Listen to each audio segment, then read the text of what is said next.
Let's talk about William Gibson. William Gibson is a science fiction writer whose career began in the late 70s. He started writing short stories for science fiction magazines that used concepts that would become much more popular later, specifically the concept of cyberspace and networked computing. He's considered generally to have been an actual influence on the development of the internet as well as cyberculture.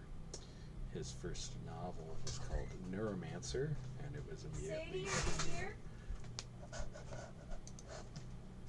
immediately seen as a groundbreaking novel for the genre, and his work has continued in much the same vein. He's one of the most reliable fiction writers that I know.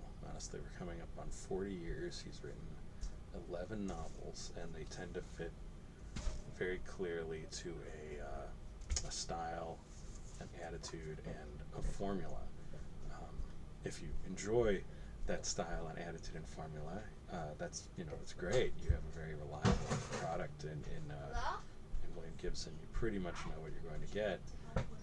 But there are these variations in his work and in what material he includes in his stories, and we're going to talk about that over a few of these chats. The first thing we'll talk about is the Neuromancer Trilogy. I think it's sometimes called the Sprawl Trilogy.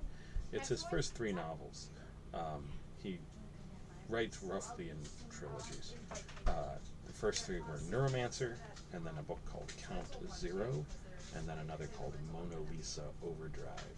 And for books about the 80s and a style and attitude that was very prominent in the 80s, you couldn't ask for better than this trilogy. It's very cold. It's very downbeat. There isn't a lot of hope. The structure of a William Gibson novel tends to involve struggles over important pieces of technology or intellectual property, something that someone wants to figure out, and there's a conflict usually between a large, generally impersonal force represented as like a corporation or a bank or the collective wealth of a rich person, and on the other side there'll be a sort of ragtag group of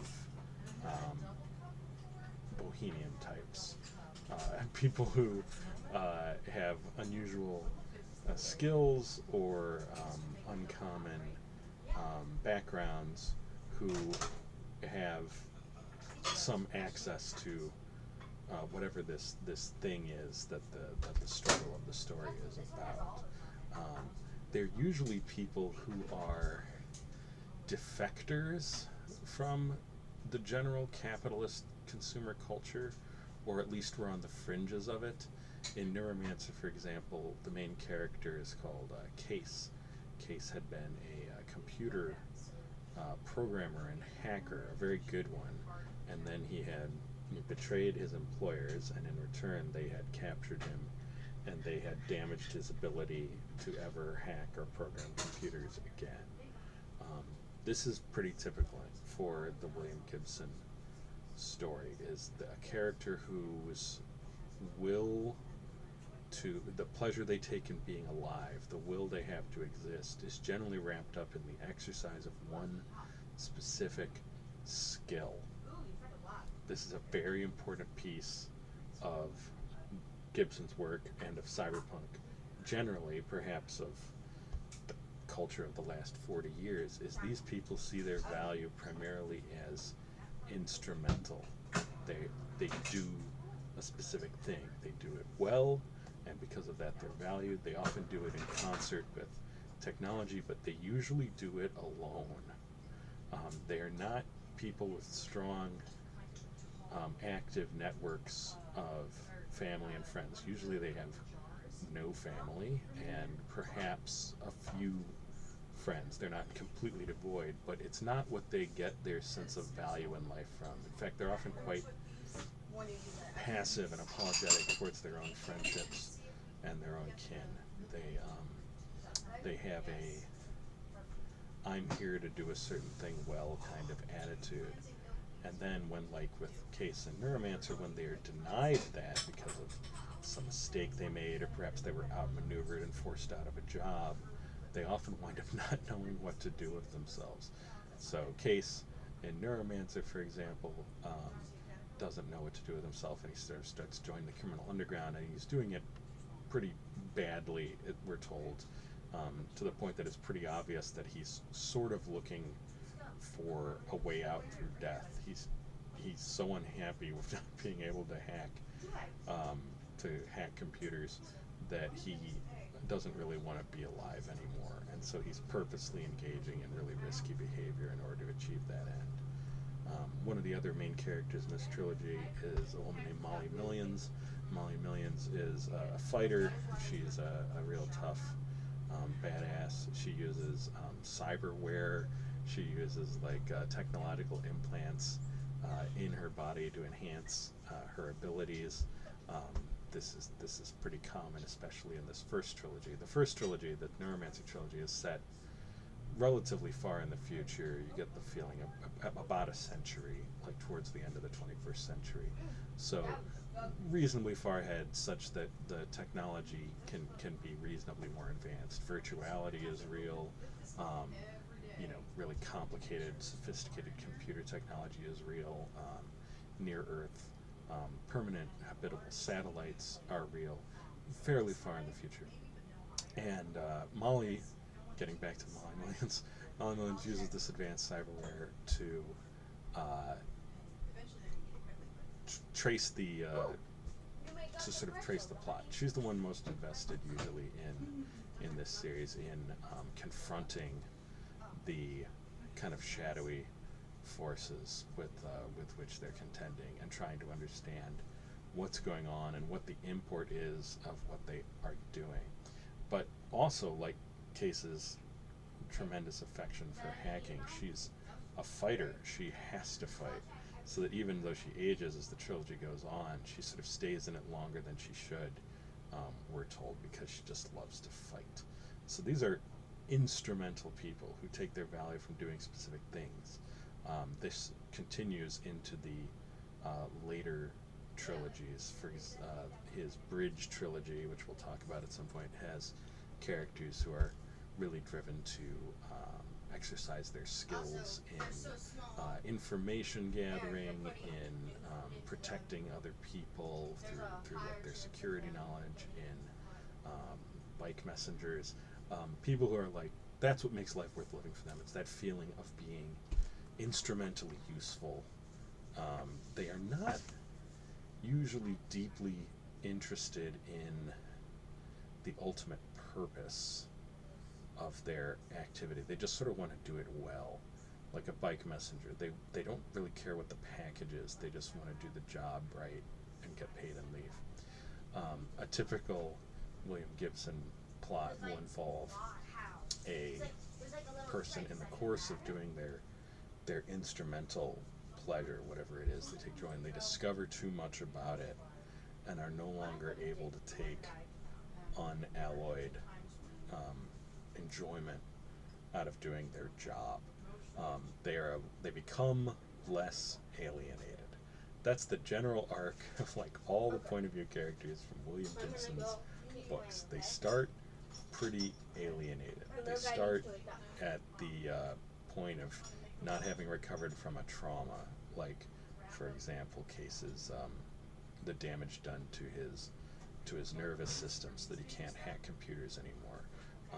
They are in an abusive relationship, like Mona in Mona Lisa Overdrive. They are in the midst of drug addiction, like Milgram in some of the later books. They haven't recovered from the death of a friend, like one of the characters in Spook Country. Generally speaking, these are people on the downs. They don't have a lot of affect left. They don't have a lot of interest in living or in achieving goals, and they are really doubting what the point of their life is. they will be brought into some sort of endeavor that usually more or less forced into it either by direct need or by social pressure or by a sort of why not this kind of attitude. And as they encounter other characters who are more invested in what's going on, and as we the reader learn what's going on, because Gibson's really good at teasing plot details so that you don't know too much about the implication of what's happening, and you can occasionally guess a bit and leap ahead, but he usually has some twists that you didn't see coming until by the very end you feel like you have generally the sense of what happened and why it mattered. It's something like a Hitchcock thriller in that vein, if you recall, Vertigo or North by Northwest, where you don't get the key details that sort of put everyone's motivations into play and explain why this sort of whatever shadowy group is serving as the antagonist, why they would be so invested in doing these things that the characters have to encounter. He's really good at that, and that is one of the bits of pleasure of his stories. And he draws a lot of material from real life, sometimes then shoved through the symbol system of science fiction, but not always. Sometimes it's just straight ripped from the headlines, put together in a certain style that you sort of get used to. Characters in his books are really good at not giving each other the full story. They almost always have some reason to not trust each other fully. And then there usually comes a moment when the main characters, the point of view characters, we the audience, are sort of let in on the wider story, usually somewhere near the end. So that is the style of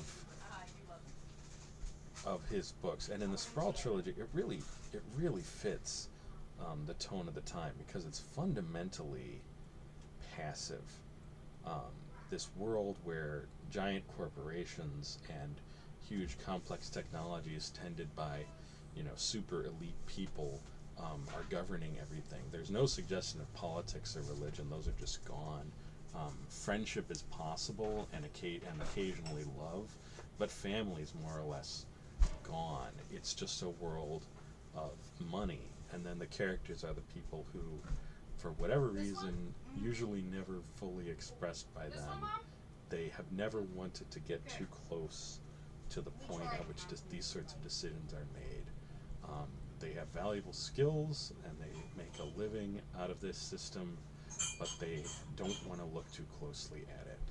They seem to have something like a proto-undeveloped conscience, and they have an instinct that if they get too close to the actual mechanisms by which the world is run, not only will they not be able to do anything about it, but they'll be damaged by it further. In the Sprawl trilogy and the Neuromancer trilogy, some of the point of view characters are very young, teenagers or close to it, and they serve as what is this? They help the audience learn about what the world is about, because they don't know fully what the world is about, even though they've lived there. And so their arc through the books gives us some sense that they still have a choice about what to do and what to support. Another major element of the Gibson book, like the William Gibson novel, you have a character who has a valuable skill from which they take most of their sense of what their life is about. They're usually recovering from some sort of trauma or deep pain, and they're in a moment of great passivity and pulled into something that they do not fully understand. And as they go along and begin to understand it, they usually have one decision point.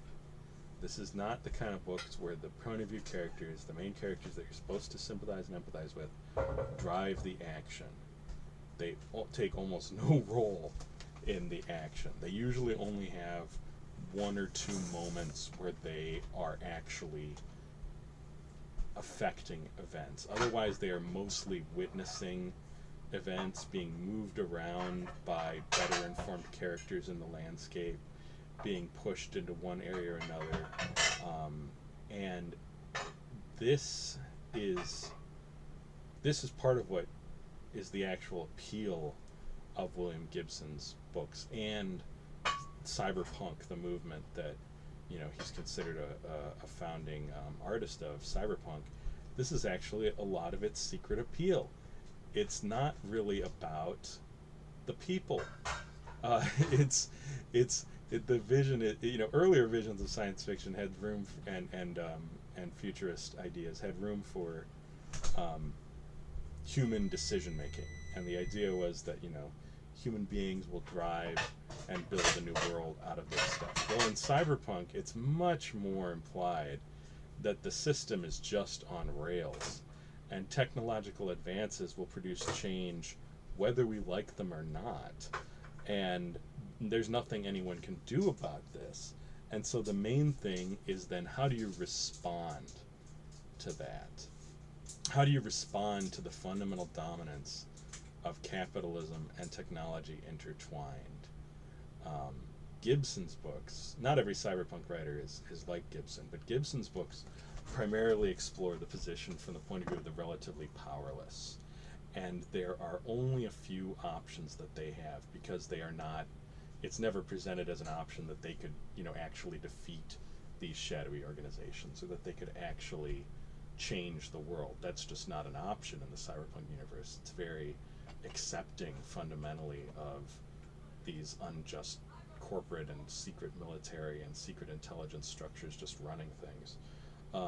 What Gibson's books suggest is you do have a few choices, usually about one a book, occasionally more, but usually just one a book. One is you do still have the choice on whether to sympathize with the oppressor or the oppressed. It doesn't necessarily mean you can do anything with that sympathy, but it is still a choice, and his characters generally choose to sympathize with the oppressed. And when they do have the chance occasionally to take action, they generally use it on behalf of the oppressed.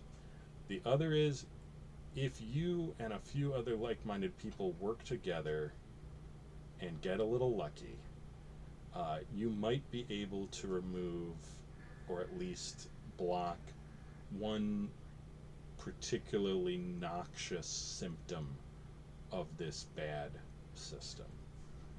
You might be able to do, you might be able to uncover one of these little plots.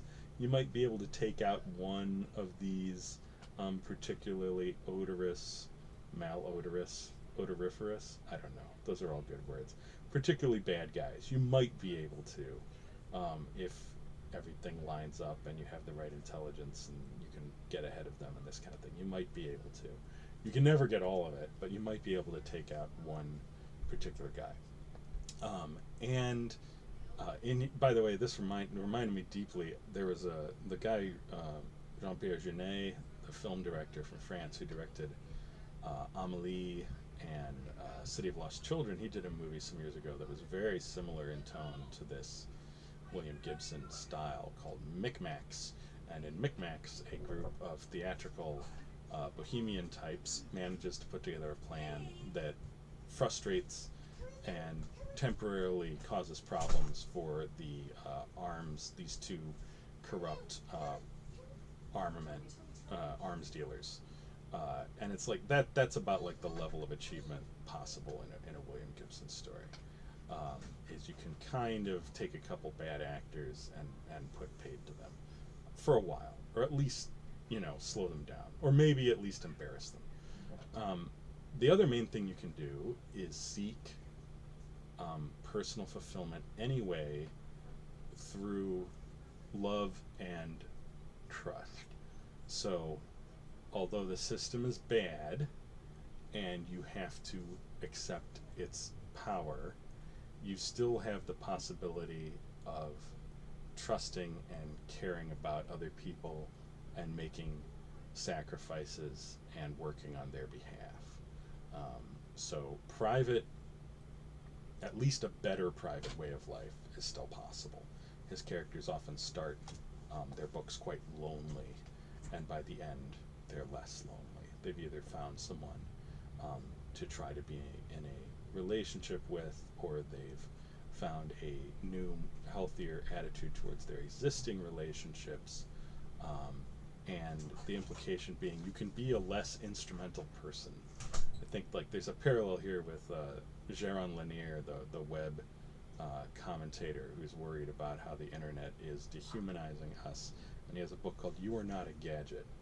In William Gibson books, people might start off more or less as gadgets. They didn't always get there, but that's where they are when we meet them at the book.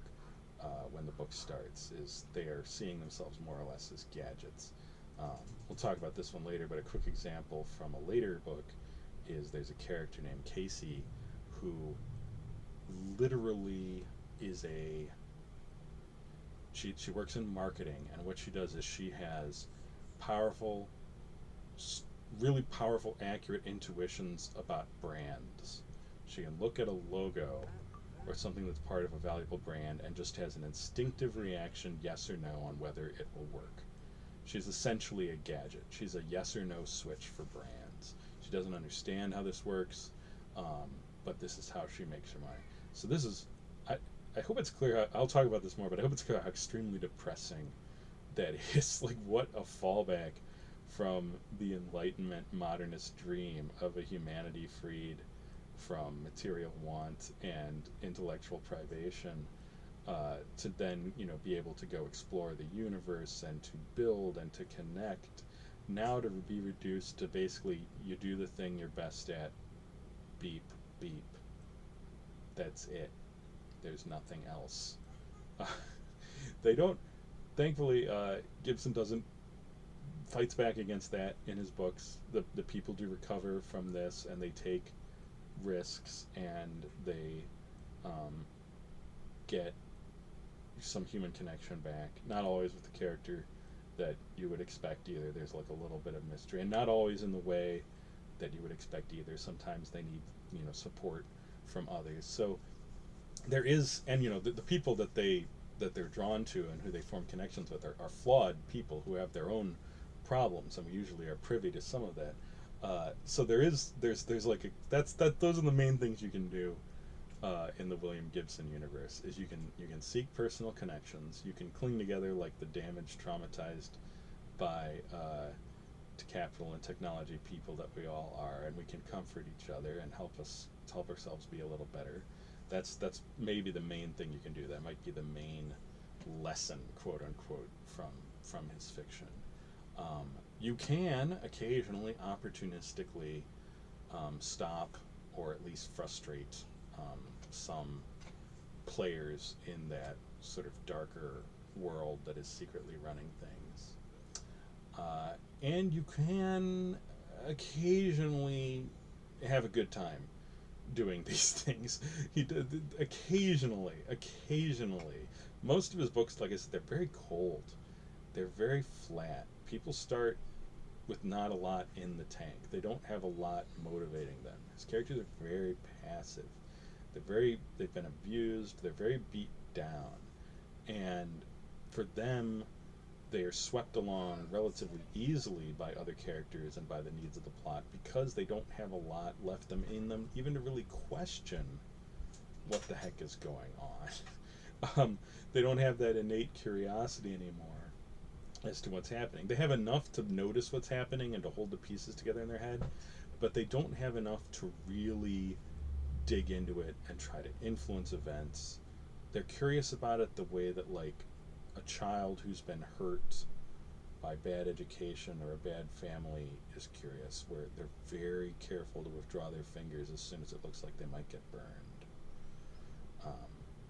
It's very interesting that a writer who has so followed this style and the limits of this world, these premises, and who has developed as a writer, certainly, and complicated his work a little bit, but still, 40 years, very similar. It is telling that he is so popular. He's one of the most popular living science fiction writers. He's one of the only science fiction writers who, when he has a new book, makes the genuine bestseller list, not the just the science fiction bestseller list, and whose work is, has been adapted. I think one of his latest books is coming out as an Amazon series soon. it's very interesting that that is such a common feeling, is of people being abused by a bad system but unable to escape, and ultimately learning to accept the little pieces that the system offers. Yeah. Another main piece of the cyberpunk aesthetic, and especially in Gibson's books, is this thing about the technology moving forward, whether we like it or not. And it is implied in each of his main trilogies. He's on his fourth trilogy. He's in the middle of his fourth trilogy right now, so we'll talk about each. But in the Neuromancer Trilogy, it's implied in each of them that the technology combines and interacts in ways that ultimately move it beyond the control of those who created it. So, this bad system still needs occasional innovation if it's not to all just collapse. And so where does that come from? Well, in the past, it's usually been suggested it comes from discoveries or innovation, and that human beings have primary roles in this. And because of that, there's still hope, because human beings might discover or innovate new ways to be in the world or discover new resources. But in the Neuromancer Trilogy, this is not the case. In the Neuromancer Trilogy, the key element here is artificial intelligence. And an artificial intelligence comes into being in a way that puts it beyond the control of the human systems that created it. And it's implied that this, at least, will sort of keep the human project going and allow for a different kind of future, an unpredictable future outside of the limits of capitalist and technological domination of Earth. Is that maybe some of the technology they create will turn away from them. Not really against them, that doesn't really happen, but allow some new way of escape, some new thing into being, like literally escape in the case of the Neuromancer Trilogy, because the end of the book, it has the main characters, the end of the trilogy, I should say, which the third one is Mona Lisa Overdrive, has the characters literally escaping the system. They do not perform it, they do not even really try, they don't even really consider it, they escape.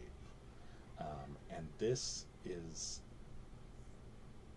I think, partly why his fiction connects with people, is because it connects up with that feeling that there is no reforming, there is no point in opposition, that too much of the human world is essentially directly controlled by corporate or government power, both working together or what have you, that the brainwashing is too total, and every subculture sooner or later will get co-opted, but that perhaps there will be some unexpected moments of escape and pleasure within this prison. That's dark laughter. I hope that comes through.